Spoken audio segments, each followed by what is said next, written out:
नमस्कार, news at one में आपका बहुत बहुत स्वागत है और मैं हूं आपके साथ शीतल शर्मा। दोपहर के 1 बज चुके हैं और 1 बजे वक्त तो चलता है इस वक्त की तमाम बड़ी खबरों पर आप तक जानकारी पहुंचाना और इन खबरों पर विस्तार से चर्चा करना। और अभी के बाद क्या खबरें आज पूरे दिन सुर्खियों में रहेंगी, इस पर भी विस्तार से चर्चा करेंगे और पल पल की जानकारी आप तक पहुंचाएंगे, क्योंकि दोपहर का समय है और दोपहर के समय इस वक्त तक और इस वक्त के बाद आज शाम आज रात तक कौन सी खबरें हैं जो सुर्खियों में रहने वाली हैं, जो चर्चाओं में रहने वाली हैं और हर शख्स की जुबान पर रहने वाली है।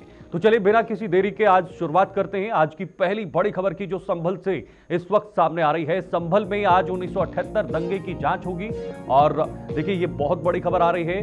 दंगे में 184 लोगों की मौत हुई थी।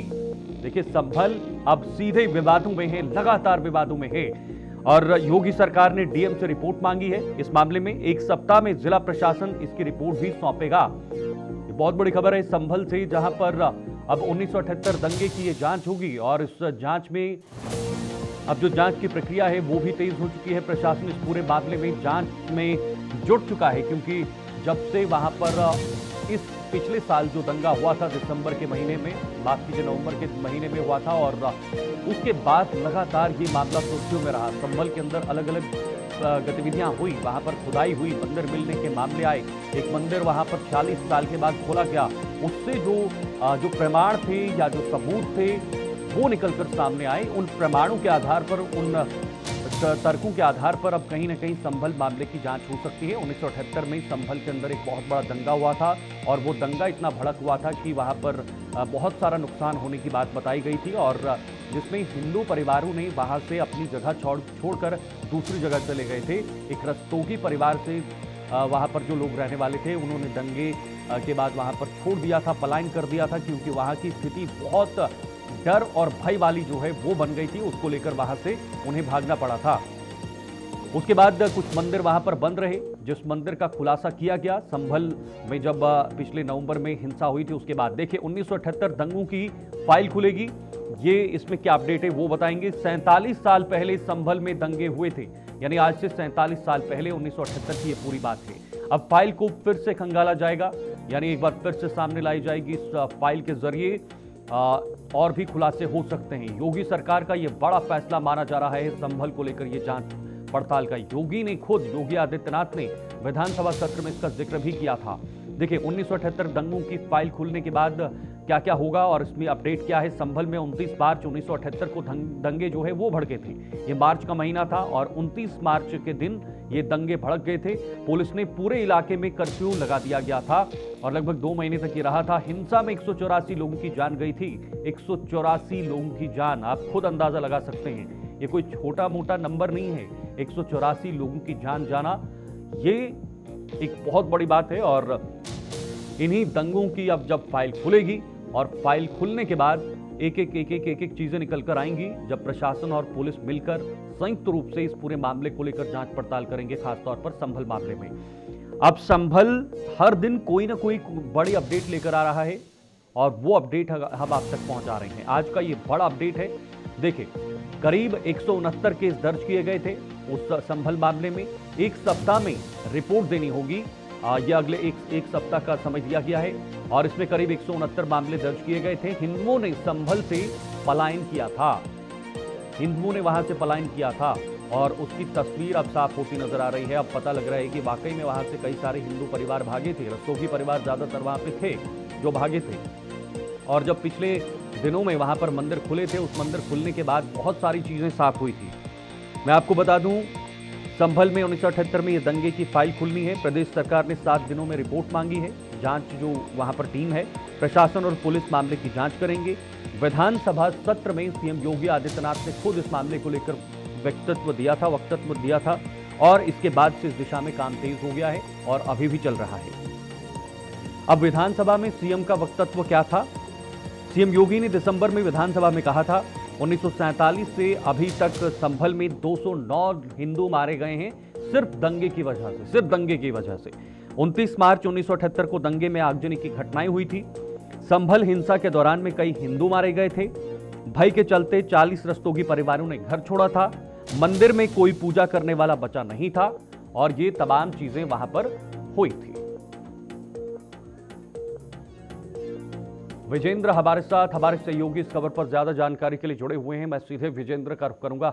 विजेंद्र, बताइएगा, आज एक और बड़ी अपडेट आ रही है और संभल में जो हिंसा हुई थी 1978 में, उसकी जांच की बात की जा रही है। विजेंद्र, इस तरह से एसपी कृष्ण कुमार बिश्नोई ने लेटर लिखा है, पत्र लिखा है और उसमें निर्देश दिया है कि जो संभल के एडीएम है और एएसपी श्रीश चंद्र हैं, वो 7 दिन के अंदर इसकी रिपोर्ट सौंपेंगे। और जांच की जो सबसे बड़ी बात यह है कि 1978 में जो दंगे हुए थे, जिसमें योगी आदित्यनाथ विधानसभा में कह चुके हैं कि 184 लोगों की मौत हुई थी, अब उसकी जांच होगी। अगर जांच होगी तो धरातल पर निश्चित रूप पर इस पर बहुत बड़ा एक रिएक्शन देखने को मिलेगा, क्योंकि उस समय जो हिंसा में लोग कार्रवाई से बच गए थे, 1978 का मामला है, क्योंकि जो पीड़ित परिवार था वो JK 24/7 न्यूज से मिला था और हमने उसी समय ये बात क्लियर की थी कि जिस तरह से दर्शकों को दिखाया था, उन्होंने कहा था कि हम मांग करते हैं योगी से और डीएम एसपी से कि हमारी जांच हो, जिससे हमें न्याय मिल सके। जिससे मैं आपको बता दूं, 1978 में बनवारी लाल का जो हाथा था, जिसमें 50 से ज्यादा हिंदू परिवारों को जो है एक साथ आग लगाने के साथ मार डालने का एक दावा किया था। उस परिवार के जो व्यक्ति बचे उन्होंने, तो जिस तरह से अब जांच होगी धरातल पर, एक बहुत बड़ा मामला है, क्योंकि इसकी जांच के बाद बहुत बड़ा रिएक्शन और प्रशासन का एक्शन देने। विजेंद्र, आप सुन पा रहे हैं? जी, मैं सुन रहा हूँ शीतल जी, बोलिए। आपका नेटवर्क थोड़ा सा वीक आ रहा है, बोलिए आप। जी, कार्रवाई बिल्कुल निश्चित तौर पर संभल जो मामला है 1978 का, उसमें निश्चित तौर पर बड़ी कार्रवाई होने वाली है और संभल में प्रशासन का बहुत बड़ा एक्शन देखने को मिलने वाला है। इसी तरह बिल्कुल विजेंद्र, एक पिछला नवंबर का महीना जब वहां पर हिंसा हुई थी, 24 नवंबर को एक बहुत बड़ी हिंसा हुई थी और उसके बाद हमने देखा क्या माहौल संभल के अंदर देखने को मिला। एक एक कर कोई ना कोई बड़ी अपडेट निकलकर सामने आ रही थी और बहुत सारी गतिविधियां हुई हैं। अब सरकार का जरा रुख साफ कर दीजिएगा, सरकार इस पूरे प्रक्रिया में कैसे कर रही है, कैसे काम कर रही है और आगे कैसे बढ़ रही है? देखिए शीतल, जिस तरह से 19 नवंबर को जो सर्वे हुआ मंदिर मस्जिद के मामले को लेकर, जैसे ऋषिराज कैला देवी के जो हिंदू पक्ष के पक्षधर हैं और उनके जो वकील थे विष्णु शंकर जैन, उनके द्वारा ये दावा किया गया कि यहाँ पर मंदिर था और हरिहर मंदिर था, जिसको तोड़ करके इसको मस्जिद बनाया गया, शाही जामा मस्जिद। जो जिस तरह से दोबारा सर्वे हुआ 24 नवंबर को और जो हिंसा हुई, आगजनी हुई, जिसकी बहुत बड़ी भयानक तस्वीरें पूरे देश में नहीं बल्कि विदेशों में देखी गई। जिस तरह से कई पुलिसकर्मी घायल हुए, गोली चली, 5 लोगों की जानें भी गई। जिस तरह से राजनीति हुई, अब मैं आपको बता दूं कि जो दौर के बाद 24 नवंबर को जो हिंसा हुई, लगातार कार्रवाई का दौर चल रहा है, चाहे महिलाएं हों, चाहे पुरुष हों और जो लोग हैं, चाहे सरेंडर करने की फिराक में, लगातार प्रशासन की कार्रवाई हो रही है और एक्शन देखने को मिल रहा है और प्रभावी कार्रवाइयां हो रही हैं। और आपको बता दें, योगी आदित्यनाथ ये भी कह चुके हैं कि जो लोग पत्थरबाज से जिन्होंने नुकसान किया संपत्ति को, उनसे वसूली भी होगी। अभी फिलहाल आप देख सकते हैं जिसकी चपेट में संभल के सपा सांसद जियाउर रहमान बर्क भी आ गए, उन पर 3 FIR हो चुकी है, कोर्ट की शरण में जरूर गए हैं, लेकिन उनको अभी कोई राहत मिलती नहीं दिख रही है। तो अगर कार्रवाई की बात करें तो सरकार का सीधा साफ रुख है, योगी आदित्यनाथ विधानसभा में कह चुके हैं किसी भी दोषी को बख्शा नहीं जाएगा। तो कार्रवाई तो चल ही रही है, साथ साथ तीर्थ स्थलों का जीर्णोद्धार का भी काम संभल में जोरों पर चलने वाला है। तीर्थ नगरी के रूप में संभल विकसित होगा, उसमें भी एक नया रूप संभल का देखने को मिलेगा। जी शीतल, बिल्कुल, बहुत सारी चीजें हैं जिसको लेकर अभी ये जांच पड़ताल होनी है। क्या लगता है, एक हफ्ते में रिपोर्ट सौंपने की बात कही गई है और किस स्तर पर अभी प्रशासन और पुलिस मिलकर इस पर पूरे मामले में कार्रवाई कर रही है और रिपोर्ट जो है एक हफ्ते के बाद पेश होनी है, तो संभवतः क्या कुछ चीजें प्रमुखता या प्रमुख तौर पर इस रिपोर्ट के अंदर जो है वो होगा जो वाकई में वो सारी चीजें होंगी जो 1978 में वहां पर हुई हैं?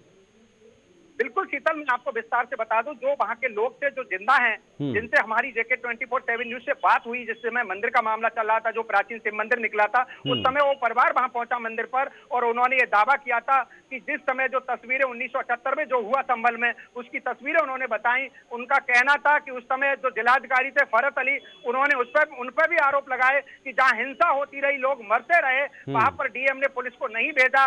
और मैं आपको बता दूं कि ये 1977 से 1979 के बीच में उस समय राम नरेश भारतीय जनता पार्टी कोई हुआ करती थी, उससे मुख्यमंत्री थे उत्तर प्रदेश के राम नरेश यादव, वो यहाँ मुख्यमंत्री थे उत्तर प्रदेश का। और उस समय का ये मामला है जब 1978 में दंगा हुआ, तो उस समय उन लोगों का कहना है कि जिन लोगों के साथ घटना हुई तो हिंदू परिवार मिले, उन्हें मुआवजा भी नहीं मिले और मुस्लिम समुदाय के लोगों को बिना मतलब झूठी कहानी रचकर उनको मुआवजा दिलाया गया, मुआवजा भी उन्हीं को मिला। और पीड़ित परिवार जो हिंदू पक्ष थे उनको कोई मुआवजा नहीं मिला, नहीं उनकी सही जांचें हुई और जो लोग दोषी थे उन पर कार्रवाई भी नहीं हुई, उसको कार्रवाई को प्रभावित किया गया। तो निश्चित तौर पर बड़ी कार्रवाई संभल में होने वाली है। उसका रूप भी कार्रवाई का देखने में मिलेगा। अगर रिपोर्ट की बात करें तो कृष्ण कुमार एसपी जो है कृष्ण कुमार बिश्नोई, उन्होंने सख्त लहजे में कहा है कि 7 दिन के अंदर इसकी रिपोर्ट दीजिए और रिपोर्ट पर कार्रवाई होगी। चलिए, बहुत बहुत शुक्रिया आपका विजेंद्र, ये जानकारी साझा करने के लिए। संभल का मामला दिन ब दिन और भी महत्वपूर्ण होते जा रहा है, क्योंकि इस पर जांच होनी है और जांच पड़ताल के बाद अब रिपोर्ट क्या होगी, रिपोर्ट में क्या कुछ होंगी, क्या तर्क होंगे, क्या जो चीजें हुई हैं वो तमाम चीजें इस रिपोर्ट में जो हैं वो अंकित की जाएंगी, ये बड़ा सवाल है। फिलहाल अब जरा आगे बढ़ेंगे, अब बात करेंगे संभल की घटनाओं की जांच होनी चाहिए, इसको लेकर बीजेपी के प्रवक्ता ने एक बयान दिया है। उन्होंने कहा है कि इस पर जांच होनी चाहिए और जो पीड़ित हैं, पीड़ित के परिजनों को अब भी न्याय का इंतजार है। जो संभल में दंगों के दौरान पीड़ित थे उनको अभी भी जांच का इंतजार है। खुदाई से इतिहास के कई पन्ने खुले। राकेश त्रिपाठी ने कहा है कि जो गतिविधियां पिछले कुछ दिनों से चल रही हैं उससे कई पन्ने खुलते हुए नजर आ रहे हैं। निरपराध मासूम लोगों का नरसंहार हुआ था 1978 में और बीजेपी प्रवक्ता राकेश त्रिपाठी ने यह बयान दिया है। उन्होंने बोला है कि पीड़ितों को जो इंसाफ है वो मिलना चाहिए। संभल की खुदाई से इतिहास के कई पन्ने खुले हैं, जो हम लगातार आपको दिखा भी रहे थे। संभल में किस तरह से एक एक खुदाई जो हो रही थी और उस खुदाई में बहुत सारी चीज़ें निकल कर आई थी, बावड़ी निकल कर आई थी और वहाँ पर कुछ मंदिर भी मिले थे। तो इसको लेकर उन्होंने ये बयान दिया है। मजहबी तुष्टिकरण में मस्त तत्कालीन सरकारों को, जो सरकारें हैं, उन्होंने अन्याय किया है। संभल में बहुत कुछ छुपाया गया था। संभल की खुदाई से बहुत सारे तथ्य निकल करके सामने आए हैं और बहुत सारे इतिहास के वो पन्ने खुल गए हैं जिन पन्नों में अत्याचार की, अन्याय की गाथाएं हैं, जिसमें निरपराध लोगों की नरसंहार हैं, हत्याएं हैं और इन मामलों की जांच किया जाना, दोषियों को सजा दिया जाना और पीड़ितों के जख्मों पर मरहम लगाना, उनको न्याय दिया जाना, यह अभी भी समीचीन है। और इसलिए इन बातों को लेकर के अगर आवाज उठाई जा रही है तो निश्चित तौर पर यह आवाज सुनी जानी चाहिए, क्योंकि पीड़ित के परिजन अब भी न्याय की आस लगाए बैठे हैं कि कैसे उनके साथ तत्कालीन सरकारों ने मजहबी तुष्टिकरण के चलते अन्याय करने का काम किया था और अन्याय करने वालों का साथ देने का काम किया था। संभल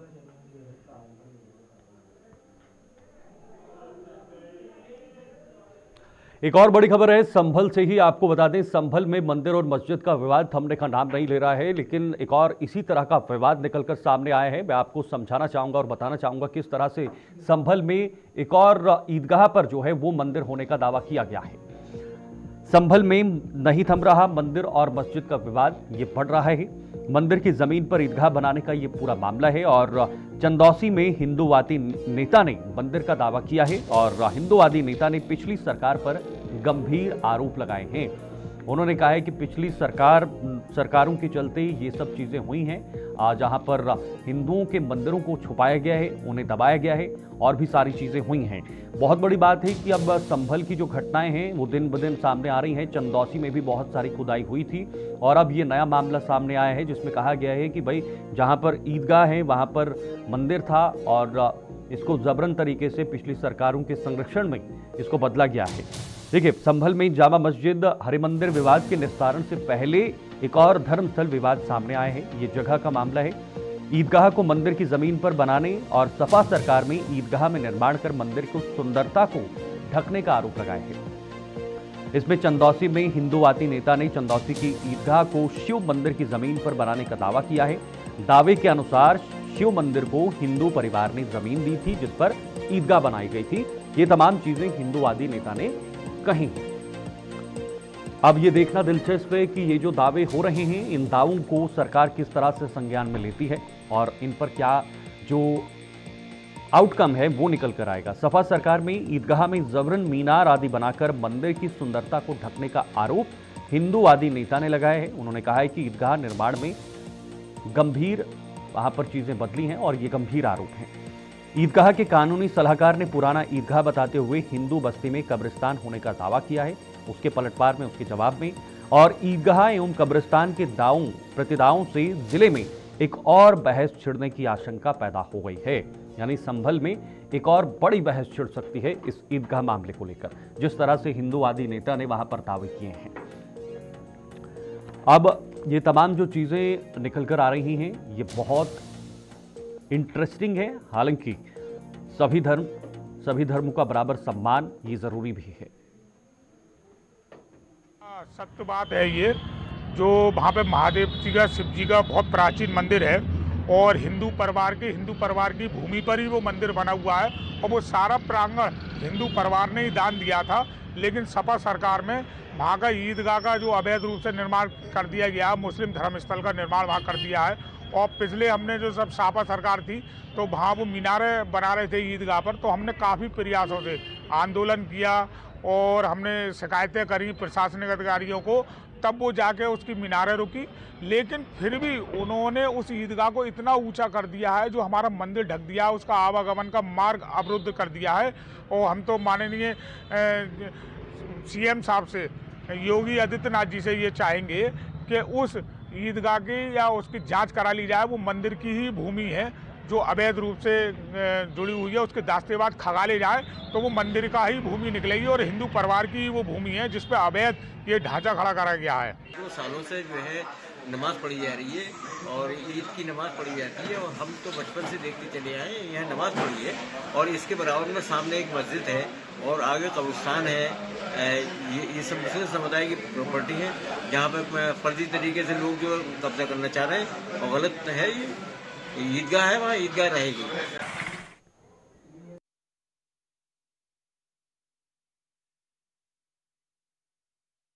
आपने सुनी है, ये संभल के 2 तर्क हमने आपके सामने रखे। एक तरफ हिंदूवादी नेता थे और दूसरी तरफ वहां पर जो वहां के कानूनी सलाहकार थे वो भी थे, उन्होंने भी अपनी बातें जो हैं वो सामने रखी हैं। अब लगातार संभल के अंदर से कोई ना कोई मामले निकल कर आ रहे हैं। इन मामलों को कैसे आगे बढ़ाया जाएगा, ये बहुत बड़ी बात है। कैसे सांप्रदायिक सौहार्द का ख्याल रखते हुए, ध्यान रखते हुए इन चीज़ों में आगे बढ़ने की यहाँ पर कोशिश की जाएगी, ये भी अपने आप में महत्वपूर्ण है।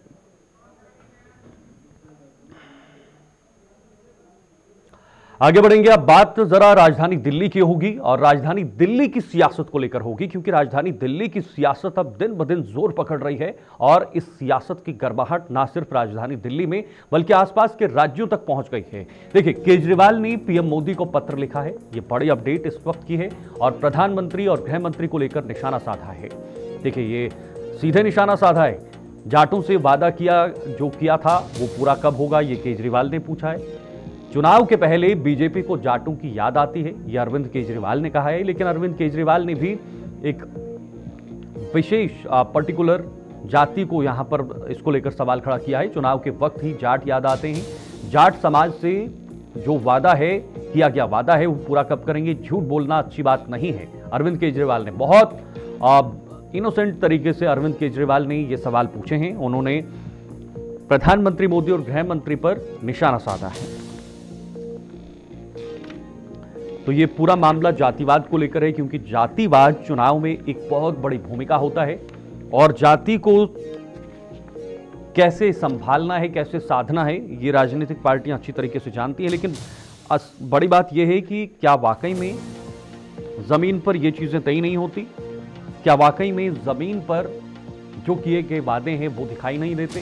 फिलहाल ये बड़ी खबर है जो अरविंद केजरीवाल ने पीएम मोदी को पत्र लिखा है।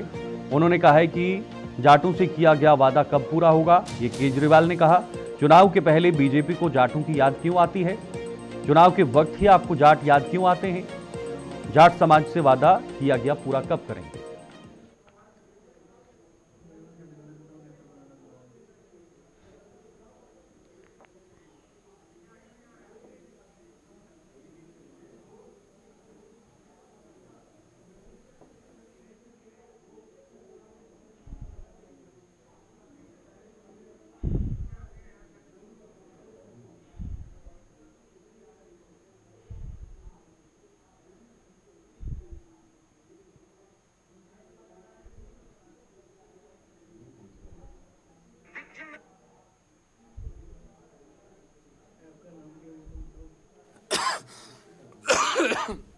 दिल्ली यूनिवर्सिटी के कॉलेज में जाते हैं तो दिल्ली के जाट समाज को रिजर्वेशन मिलता है। केंद्र सरकार के किसी भी कॉलेज में या यूनिवर्सिटी में जाते हैं या केंद्र सरकार की किसी भी संस्था जैसे दिल्ली पुलिस हो गई, डीडी हो गई, उसमें नौकरी लेने जाते हैं, दिल्ली के जाट समाज को उसमें रिजर्वेशन नहीं मिलता। बड़ी इंटरेस्टिंग बात यह है कि राजस्थान का जो जाट समाज है उनका नाम केंद्र की ओबीसी लिस्ट में है। तो दिल्ली यूनिवर्सिटी में जब एडमिशन लेने जाते हैं तो राजस्थान के जाट समाज को रिजर्वेशन मिलता है दिल्ली के कॉलेज में, दिल्ली के जाट समाज को दिल्ली के कॉलेज में रिजर्वेशन नहीं मिलता।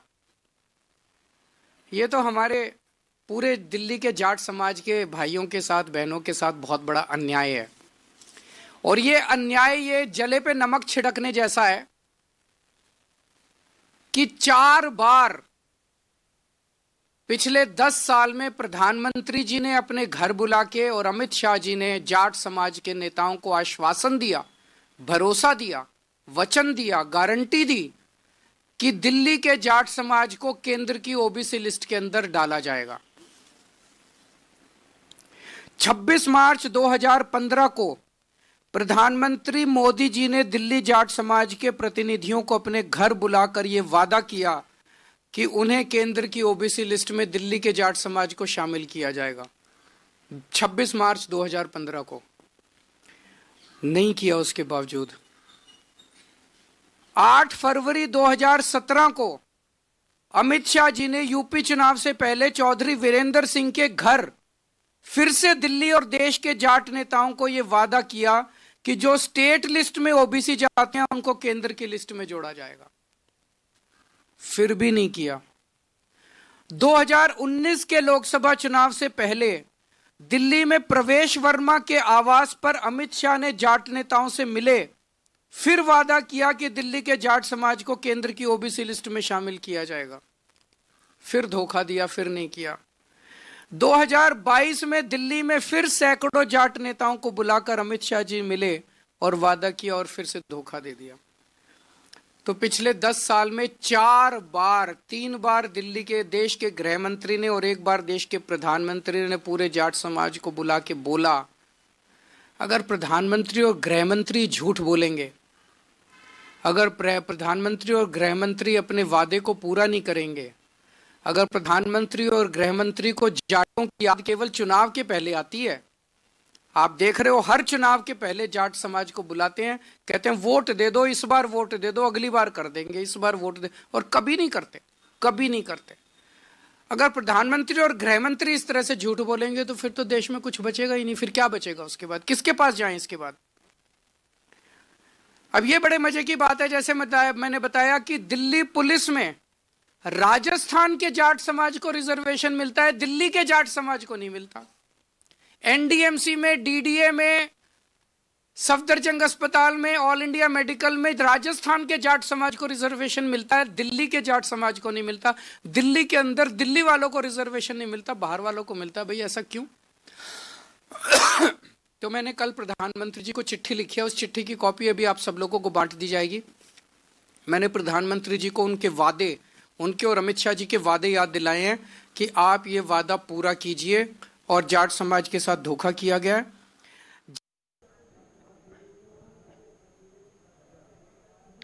अरविंद केजरीवाल ने दिल्ली की जनता से सवाल पूछा है। उन्होंने कहा है कि दिल्ली की जनता तय करेगी कि आखिर दिल्ली का सीएम कौन होगा, दिल्ली का मुख्यमंत्री कौन होगा। और अरविंद केजरीवाल की राजनीति कुछ हटकर नजर आ रही है और अलग ही तरीके से वो इस राजनीति को आगे बढ़ा रहे हैं। देखिए, आपका दिल्ली की जनता से सवाल है, यह आम आदमी पार्टी ने सवाल किया है कि जनता तय करे कि दिल्ली का सीएम कौन है, दिल्ली का मुख्यमंत्री कौन है, केजरीवाल है या गाली गलौज पार्टी है। ये बहुत बड़ी बात है कि आम आदमी पार्टी बीजेपी को गाली गलौज वाली पार्टी कह रही है, केजरीवाल या गाली गलौज पार्टी। ये 2 ऑप्शन रखे हैं कि बताइए कौन है। आम आदमी पार्टी ने पोस्टर जारी किया है और इस पोस्टर के जरिए जनता से सवाल पूछा है। लगातार दिल्ली की सियासत में नए नए मोड़ आ रहे हैं और जिगजैग पॉलिटिक्स इस वक्त नजर आ रही है और इस जिगजैग पॉलिटिक्स को, इस रस्सी को खींचने के लिए हर राजनीतिक पार्टी जोर लगा रही हैं, बल लगा रही हैं। और इस खेल के मैदान में कौन विनर होगा, किसके हाथ में कप होगा, ये तो आने वाला 8 फरवरी ही बताएगा। ये बहुत इंपॉर्टेंट। लेकिन जरा पोस्टर देख लीजिए आप। एक तरफ अरविंद केजरीवाल, दिल्ली का सीएम कौन, ये सवाल है, अरविंद केजरीवाल आम आदमी पार्टी से, और दूसरी तरफ गाली गलौज पार्टी लिखा हुआ है जिसमें क्वेश्चन मार्क दिया है। अब ये किसकी तरफ इशारा है ये तो बेहतर अरविंद केजरीवाल जानते हैं, लेकिन जितना लोगों का एनालाइजेशन है, जो लोग इसका विश्लेषण कर पा रहे हैं, तो अरविंद केजरीवाल का सीधा निशाना भारतीय जनता पार्टी पर है। अब इस पोस्टर वॉर के जरिए कितना लोगों को लुभा पाएंगे अरविंद केजरीवाल, ये बड़ी बात है, क्योंकि 10 साल से अरविंद केजरीवाल लगातार वहां पर हैं, 10 से 11 साल से, लेकिन एंटी इनकम्बेंसी भी वहां पर क्रिएट हो रही है। जो एक्सपर्ट्स कह रहे हैं, हमारे साथ जो बैठकर एक्सपर्ट्स चर्चा करते हैं, वो कहते हैं कि एंटी इनकम्बेंसी है जो अरविंद केजरीवाल को सता सकती है। उस चीज से अरविंद केजरीवाल उभरना चाहते हैं और उसको लेकर अलग अलग घोषणाएं हुई हैं और पर्टिकुलर वर्गों को उठाकर उन्होंने घोषणाएं की हैं। साधु संतों को लेकर, उनकी सैलरी को लेकर एक बहुत बड़ी घोषणा थी जो एक बहुत यूनिक भी थी, और ये तमाम चीजें हो रही हैं। केशव मोहन मिश्रा हमारे साथ, हमारे सहयोगी दिल्ली से इस वक्त जानकारी के लिए जुड़े हुए हैं। केशव, दिल्ली का सीएम कौन, और ये पोस्टर जारी किया है और एक तरफ केजरीवाल हैं और दूसरी तरफ क्वेश्चन मार्क लगा दिया गया है। तरीके से भारतीय जनता पार्टी पर बड़ा सवाल आम आदमी पार्टी की तरफ से पूछा गया है कि आखिरकार दिल्ली में भाजपा का चेहरा कौन है। जहां 3 बार से दिल्ली में मुख्यमंत्री के तौर पर अरविंद केजरीवाल ने दिल्ली की सत्ता संभाली है, वहीं भाजपा के पास अभी कोई ऐसा चेहरा नहीं है जिसे आम आदमी पार्टी दिल्ली विधानसभा चुनाव में एक प्रमुख चेहरा के तौर पर ये पूरा चुनाव लड़ा जा सके। बहरहाल इन तमाम आरोपों के बीच आज आम आदमी पार्टी के राष्ट्रीय संयोजक अरविंद केजरीवाल ने एक प्रेस कॉन्फ्रेंस भी की और उसमें भी कई तंज भारतीय जनता पार्टी पर कसे। एक पत्र उन्होंने लिखा, उस पत्र में उन्होंने पूछा कि आखिरकार क्यों केंद्र सरकार की तरफ से जाट समाज जो देश भर में है उसको दिल्ली के जो तमाम जाट समाज के लोग हैं उनको वरीयता नहीं दी जा रही है, उनको आरक्षण नहीं दिया जा रहा है। तो इस वक्त दिल्ली में अलग अलग जो तमाम जाति समुदाय धर्म के लोग हैं उनको साधने की कोशिश अरविंद केजरीवाल कर रहे हैं। कल सनातन सेवा समिति प्रकोष्ठ की घोषणा जो है वो आम आदमी पार्टी ने की, उसके जरिए तमाम साधु संतों को साधने की जो है कोशिश आम आदमी पार्टी कर रही है। यानी कि आम आदमी पार्टी भाजपा को उसी की भाषा में जवाब देने की तैयारी में है। लेकिन केशव, ये साफ नजर आ रहा है कि अरविंद केजरीवाल पिछले 10 साल के कामों के बजाय अब कुछ अलग तरीके की पॉलिटिक्स कर रहे हैं। क्या उन्हें ये कहीं ना कहीं ये लग गया है कि एंटी इनकम्बेंसी उनके लिए आने वाले टाइम में दिल्ली के अंदर बहुत भारी पड़ सकती है? इस वजह से घोषणाएं भी लगातार हो रही हैं और भारतीय जनता पार्टी के सामने भी तंज कसा जा रहा है। देखिए, भाजपा के सामने जहां सत्ता में आने की चुनौती है, वहीं आम आदमी पार्टी के सामने सत्ता बचाने की चुनौती है। और यही बड़ी बात है कि इस बार आम आदमी पार्टी स्वयं अरविंद केजरीवाल ग्राउंड पर रणनीति बना रहे हैं। तमाम संजीवनी योजना जैसी तमाम योजनाएं हैं, उनको लाकर जनता के बीच अपनी अथेंटिसिटी बनाने की कोशिश अरविंद केजरीवाल कर रहे हैं। लेकिन इसका कितना असर होगा और इसके कितने राजनीतिक फायदे अरविंद केजरीवाल को आने वाले समय में मिलेंगे, इस पर सबकी निगाह है। क्या लगता है, क्या बीजेपी इस बार उस पोजीशन में है कि आम आदमी पार्टी की सुनामी जो 2 बार हमने देखी है दिल्ली के अंदर, प्रचंड बहुमत, और क्या उसको रोकने के लिए बीजेपी इस बार स्ट्रांग है पिछले 2 बार के मुकाबले में, 2020 हो या फिर 2015 हो? का चुनाव है, कांग्रेस अलग चुनाव लड़ रही है, आम आदमी पार्टी अलग मैदान में है, और जहां सत्ता में बैठी हुई आम आदमी पार्टी को अपने 3 कार्यकालों का हिसाब देना है। भाजपा कई आरोप लगा रही है, भ्रष्टाचार के आरोप हो या दिल्ली में बदहाली के आरोप, आपको आपदा से संबोधित करना, ये तमाम आरोप हैं। लेकिन इन आरोपों के बीच अरविंद केजरीवाल की स्ट्रेटेजी कितनी सफल होगी। जिन योजनाओं की बात अरविंद केजरीवाल करते हैं, कल वो जब मंच पे थे तो उन्होंने कहा कि रघुकुल रीत सदा चली आई, प्राण जाए पर वचन न जाए, यानी कि मैं जो वचन दे रहा हूँ उसका पालन करूंगा, और अब तक जो मैंने वादे किए हैं उनको पूरा किया है। दिल्ली की जनता अरविंद केजरीवाल के वचनों पर कितना भरोसा जताती है, इस पर भी सबको। केशव, अरविंद केजरीवाल को फुल सपोर्ट मिल रहा है बाकी सहयोगी दलों से, चाहे इंडिया गठबंधन की बात करें जिसमें कांग्रेस को किनारा कर दिया गया है, समाजवादी पार्टी सीधे कह रही है कि हम केजरीवाल के साथ मंच साझा करेंगे, साथ साथ टीएमसी ने भी कहा है कि हम भी केजरीवाल के साथ खड़े हैं। क्या इसका फायदा अरविंद केजरीवाल को मिल सकता है इन चुनावों में? देखिए, निश्चित तौर पर अरविंद केजरीवाल को इसका फायदा होगा, क्योंकि अरविंद केजरीवाल जिस बात का जिक्र कर रहे हैं कि उद्धव ठाकरे हों, ममता बनर्जी हों, अखिलेश यादव हों, ये हर राज्य में भले ही स्थानीय पार्टियां हैं लेकिन अलग अलग जगहों पर इनके व्यक्तिगत वोट हैं। और दूसरी बात यह है कि इंडिया गठबंधन के 3 बड़े राजनीतिक दलों का समर्थन अरविंद केजरीवाल को मिलना निश्चित तौर पर कहीं ना कहीं आम आदमी पार्टी के लिए यह बड़ी सहूलियत का सबब बना हुआ है। संभावना ये भी है कि विधानसभा चुनाव में ममता बनर्जी, अखिलेश यादव और ये तमाम लोग एक साथ अरविंद केजरीवाल के साथ मंच साझा कर सकते हैं। तो ये जो इंडिया गठबंधन, ठीक है केशव, बहुत बहुत शुक्रिया आपका हमारे साथ ज्वाइन होने के लिए। केशव मोहन मिश्रा हमारे सहयोगी हमारे साथ बने हुए थे, दिल्ली को लेकर जानकारी दी है। इधर हमारे दिल्ली संवाददाता उज्जवल कुमार ने कांग्रेस प्रवक्ता अनुज आत्रेय से खास बातचीत की है। दिल्ली मुद्दे पर अनुज आत्रेय ने कहा कि इंडिया अलायंस के लिए कोई झटका नहीं है, इंडिया अलायंस केंद्र के लिए बनाया गया था, लेकिन दिल्ली में चुनाव को लेकर हमने स्पष्ट किया था कि हम अकेले चुनाव लड़ेंगे। और क्या कुछ कहा है आइए आपको दिखाते हैं। राजनीति चीज ऐसी है कि इसमें ना कभी कोई किसी का परमानेंट दोस्त होता है, ना ही कोई कभी किसी का परमानेंट दुश्मन होता है। हाल ही में जो लोकसभा चुनाव हुए थे उसमें आम आदमी पार्टी और कांग्रेस ने मिलकर इंडिया गठबंधन के तहत चुनाव लड़ा था और एक दूसरे के कसीदे पड़े गए थे। लेकिन अब जैसे ही दिल्ली का विधानसभा चुनाव आता है तो हमें ये देखने को मिलता है कि वही आम आदमी पार्टी और कांग्रेस पार्टी एक दूसरे के ऊपर छींटाकशी करती हैं। और साथ ही इतना ही नहीं बल्कि अब तो बात और आगे बढ़ चुकी है। इंडिया अलायंस के और भी ज्यादा जो सहयोगी दल हैं उन्होंने कांग्रेस पार्टी का दामन छोड़ आम आदमी पार्टी का दामन थाम लिया है और दिल्ली विधानसभा चुनाव में यह ऐलान कर दिया है कि आम आदमी पार्टी का समर्थन इंडिया अलायंस के कई प्रमुख दल देने जा रहे हैं। तो इस पर कांग्रेस पार्टी का क्या कुछ कहना है ये आपको दिखाएंगे। हमारे साथ बात करने के लिए, कांग्रेस पार्टी का पक्ष रखने के लिए कांग्रेस के सीनियर स्पोक्सपर्सन है अनुज आत्रेय जी। इनसे बातचीत करते हैं और जानते हैं कि कैसे देख रहे हैं इन सब चीजों को। अनुज जी, 6 महीने पहले यही कांग्रेस पार्टी और यही आम आदमी पार्टी एक दूसरे के कसीदे पड़ रही थी, एक दूसरे को ईमानदारी का सर्टिफिकेट दे रही थी। अब लेकिन दिल्ली के विधानसभा चुनाव आ रहे हैं, एक दूसरे के ऊपर छींटाकशी हमें देखने को मिल रही है। अब लेकिन कांग्रेस पार्टी को और ज्यादा बड़ा झटका लगा है, क्योंकि चाहे वो सपा हो, चाहे वो टीएमसी हो, या चाहे फिर वो अब शिवसेना हो उद्धव गुट वाली, उन्होंने स्पष्ट कर दिया है कि कांग्रेस का जो संगठन है वो दिल्ली में मजबूत नहीं है, उनका कहना है। इसलिए आम आदमी पार्टी का वो समर्थन करने जा रहे हैं। कैसे देख रहे हैं, कितना बड़ा झटका? देखिए, पहले तो मैं बता दूं, ये किसी प्रकार का कोई इंडिया अलायंस के लिए झटका नहीं है, क्योंकि इंडिया अलायंस का जो गठन हुआ था वो केंद्र के भारतीय जनता पार्टी की सरकार के खिलाफ हुआ था और पार्लियामेंट इलेक्शन को लेके हुआ था, जो कि हमारा सेंटर में एग्जिस्ट कर रहा है। तमाम जितने भी हमारे लाइक माइंडेड पॉलिटिकल पार्टीज हैं, जितनी भी रीजनल पार्टीज हैं, कांग्रेस पार्टी के साथ मिलकर के उन्होंने चुनाव लड़ा। और आज भी हम लोग चाहे लोकसभा हो या राज्यसभा हो, लोकसभा में राहुल जी के नेतृत्व में, राज्यसभा में खड़गे जी के नेतृत्व में जो है तमाम राजनीतिक दल जो हैं एक साथ मिलकर के वहाँ पर सदन में आवाज उठाते हैं और सरकार की नीति के विरोध में खड़े होते हैं। लेकिन दिल्ली के चुनाव में हमारा पहले ही स्पष्ट रहा कि आम आदमी पार्टी के साथ हमारा किसी भी प्रकार का कोई अलायंस नहीं है, क्योंकि दिल्ली में आम आदमी पार्टी सत्ताधारी दल है। इन्होंने हमारे खिलाफ चुनाव लड़ा, हमने इनके खिलाफ चुनाव लड़ा और इनकी नीतियों से कांग्रेस पार्टी कभी भी एक मत नहीं रही है। हमारा इनके साथ कोई किसी प्रकार का कोई हम इनसे मत में इनसे हम सहमत नहीं रहे। इनकी नीतियों से शुरू से हम लोगों ने इनके विरोध किया है।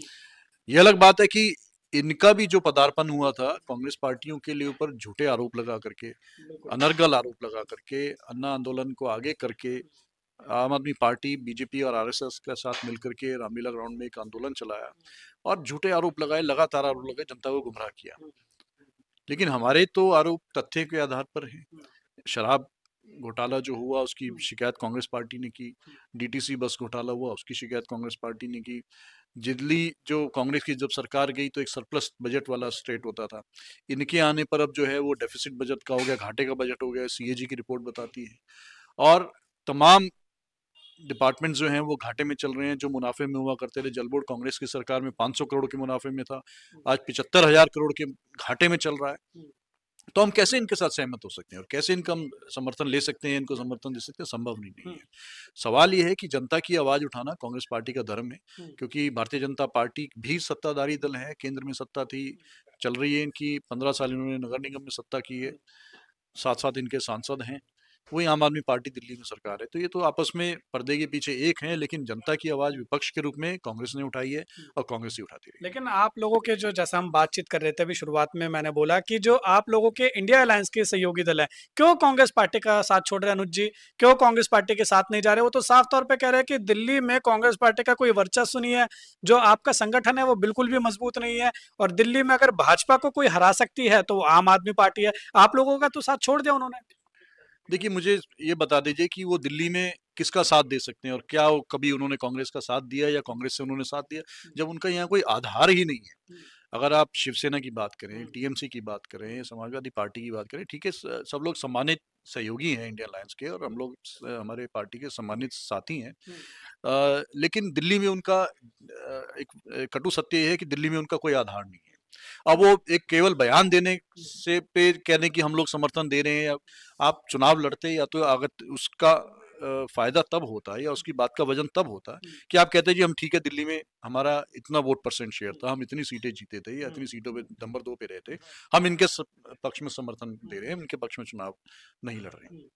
तो बात कुछ आती, जब आपका कुछ है ही नहीं, अब आप आदमी पार्टी जाकर के वहां तमिलनाडु में जाकर के बोल दे कि हम इनके लिए समर्थन दे रहे हैं, हम इनके लिए चुनाव नहीं लड़ रहे हैं, तो मुझे लगता है ये कोई औचित्यहीन बात है। लेकिन अनुज जी, जब चुनाव प्रचार की बात आएगी तो अखिलेश यादव खुद जो है कहीं ना कहीं अब जब उन्होंने समर्थन दे दिया तो चुनाव प्रचार में भी उतरेंगे, क्योंकि अभी हमें देखने को मिला था जब दिल्ली में महिला अदालत लगी थी, आम आदमी पार्टी ने त्यागराज स्टेडियम में लगाई, तो अखिलेश यादव वहां पर पहुंचे थे, लेकिन जब कांग्रेस की दिल्ली न्याय यात्रा चल रही थी तब इंडिया अलायंस की तरफ से कोई नहीं आया। तो कांग्रेस पार्टी क्या अपने इंडिया अलायंस के जो साथी हैं उनको अपने साथ लाने में एक मंच पर सक्षम नहीं हो पा रही है? नहीं, आपकी मैं जानकारी दुरुस्त कर दूं, कांग्रेस ने जो दिल्ली न्याय यात्रा निकाली थी, ये हमारी पार्टी की न्याय यात्रा थी, इंडिया अलायंस की यात्रा नहीं थी। और किसी भी इंडिया अलायंस के जो घटक दल हैं, सहयोगी दल हैं, उसमें से किसी को निमंत्रण नहीं दिया गया था। केवल और केवल दिल्ली के नेता हमारे प्रदेश अध्यक्ष देवेंद्र यादव जी ने निकाली थी।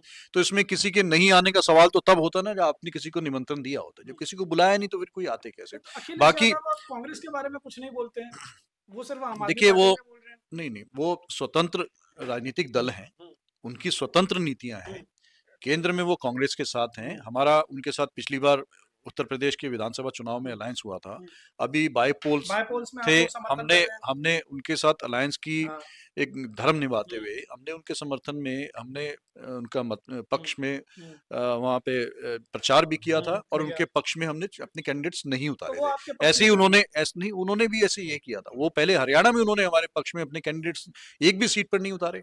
तो हर राज्य की अपनी अपनी अलग अलग परिस्थितियां, अपने अपने अलग समीकरण होते हैं, हर राजनीतिक दल की अपनी अपनी सोच है, अपनी विचारधारा है, वो स्वतंत्र है, सब निर्णय लेने के लिए स्वतंत्र है। इसका अर्थ ये नहीं होता कि हमारे उनके संबंध खत्म हो गए।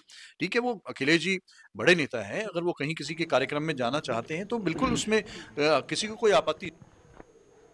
आगे बढ़ेंगे, अब बात करेंगे एचएमपीवी वायरस को लेकर, क्योंकि देश में लगातार एचएमपीवी वायरस के मामले बढ़ते हुए नजर आ रहे हैं और 9 ये संख्या पहुंच चुकी है। पहले 8 पर यह संख्या रुकी हुई थी, लेकिन अब यह संख्या बढ़ रही है और संख्या बढ़ते बढ़ते 9 पर पहुंच चुकी है। संक्रमितों की ये संख्या बढ़ रही है और छोटे बच्चों में देश के अंदर ये संक्रमण पाया जा रहा है। गुजरात में 8 वर्षीय लड़का संक्रमित फिर से पाया गया है और एचएमपीवी वायरस को लेकर स्वास्थ्य विभाग पूरे देश के अंदर अलर्ट नजर आ रहा है और ये अलर्ट आगे कितना करना पड़ेगा, इसका ये कहां तक स्ट्रेच होगा, ये बहुत बड़ा सवाल है। 2020 में कोरोना वायरस ने दस्तक दी थी भारत के अंदर और उसके बाद कोरोना वायरस ने जो तहलका पूरे देश और दुनिया में मचाया था, उससे अभी भी लोग खौफ में नजर आ रहे हैं। हालांकि उसके बाद कोरोना का डाउनफॉल हुआ और डाउनफॉल होने के बाद वो कहीं दूर भाग गया, क्योंकि उसकी स्टेजेस होती हैं जो एक्सपर्ट्स के माने। लेकिन एचएमपीवी वायरस का देश में एंटर होना, प्रवेश होना, ये चिंताजनक विषय बन चुका है स्वास्थ्य विभाग के लिए और अलग अलग राज्यों की सरकारों के लिए। डॉक्टर नरेश चावला जी हमारे साथ इस पर जुड़े हुए हैं। डॉक्टर नरेश जी, बहुत बहुत स्वागत है, बहुत बहुत शुक्रिया आपका, आपने समय साझा किया है। नरेश जी, एक और केस सामने आया है, 9 संख्या पहुंच चुकी है। देखिए, मैं दोबारा बता दूं कि डिस्पाइट इस नए केस के आने के बावजूद भी आज 4th डे है जब हम ये डिस्कस कर रहे हैं मीडिया पे, and I would say it is not a very high count against a country of 1.4 billion. इसमें शक है कि लोगों को डर लगता है कि बातों बातों में वही कोविड वाला हाल ना हो जाए, तो ऐसा लग नहीं रहा है। तो मैं देश की जनता को एक आश्वासन देना पसंद करूंगा कि आप अपना बचाव अवश्य कीजिएगा। जो हम बार बार कहते आए हैं, कोरोना प्रोटोकॉल फॉलो करना, वो जरूर फॉलो कीजिएगा, बट कुल लापरवाही का आलम बिल्कुल नहीं होना चाहिए। लेकिन कुल मिला के we will not call it a bad स्थिति एट ऑल। तो इसलिए इतना ही कहेंगे, क्योंकि होता क्या है कि आने वाला टाइम बहुत ही खतरे वाला टाइम हो सकता है। कुंभ होने वाला है जिसमें ऑलमोस्ट 40-50 करोड़ लोग आएंगे। तो सेफ्टी प्रिकॉशंस डिस्ट्रिक्ट एडमिनिस्ट्रेशन जरूर करे। दिल्ली में इलेक्शंस होने वाले हैं, वहां भी सारे सावधानियां जरूर बरती जाएं। लेकिन अभी नरेश जी, एक सवाल मेरे मन में भी आ रहा है और शायद मुझे लगता है कि पूरे देश के मन में आ रहा होगा। थोड़ा साधारण सा सवाल है, मुझे लगता है कि आप पूरा जवाब इस पर देंगे। जो ये कहते हैं कि भाई हिस्ट्री होगी या फॉरेन की हिस्ट्री होगी और उसके बाद ही ये फैला है और उसके बाद ये भारत में पहुंचा है। अभी तक जितने भी मामले सामने आए हैं वो तमाम छोटे बच्चे हैं, छोटे उम्र के लोग हैं। क्या फॉरेन की हिस्ट्री होगी, ये कैसे भारत में प्रवेश हुआ है अभी तक, क्योंकि बड़ा कोई मामला आया नहीं अभी तक। मैं दोबारा बता दूं, जितना भी ये है आजकल केस हुए हैं, 9 या 10 केस हुए हैं, ये सब कम्युनिटी के अंदर से आए हैं। ठीक है। ये वायरस पहले एग्जिस्ट कर रहा था, और ये मैं बता दूं 2001 से वायरस हिंदुस्तान में है। ये फ्लू पैनल ऑफ वायरसेस का हिस्सा है। इसके छुटपुट केस पहले भी होते रहते हैं। चाइना में क्यों ये एकदम भड़क गया है, शायद एक वो नया म्यूटेशन वहां हुआ होगा, उसके तहत वो एकदम फैल गया है। अभी तक ऐसा इन आवर इंडिया ऐसा होता नजर नहीं आ। तो डिस्ट्रिक्ट एडमिनिस्ट्रेशन भी, मिनिस्ट्री ऑफ हेल्थ भी, ICMR भी, टीचर्स भी, I think they should maintain A strict vigil on this. But अभी तक की स्थिति के हिसाब से हमें डरने की जरूरत बिल्कुल भी नहीं। नरेश जी, हम ये मान सकते हैं कि प्रेजेंट स्टेटस इस वायरस का ये है, ये वायरस बहुत पहले का है, लेकिन अब ये अपना एक अलग रूप धारण कर रहा है। देखिए, दोबारा से बताया जाएगा, जो 9 केस हुए हैं बच्चों में हुए हैं, क्योंकि मैं बता दूं कि कोरोना के टाइम में कोविड-19 ने बच्चों को बहुत ज्यादा टच नहीं किया था। तो हम कहेंगे बच्चे थोड़े से उनको, आपको पता होगा 12 साल से कम के बच्चों को वैक्सीनेशन भी नहीं लगा था। तो वो कहीं ना कहीं वो थोड़ा सा भी वल्नरेबल है। तो इसलिए हम इतना ही कहेंगे, डरिएगा नहीं, सारी प्रिकॉशन जरूर लीजिएगा, और आपका बार बार पूछना कि ये अंदर से आया है कि बाहर से आया है। तो ये अंदर से ही आया है। जो 9-10 केस हुए हैं, उनका कोई फॉरेन ग्रिप या फॉरेन से किसी फॉरेनर से या फॉरेन से आए हुए आदमी इंसान से कोई ताल्लुक नहीं था। ठीक है, बहुत बहुत शुक्रिया जी।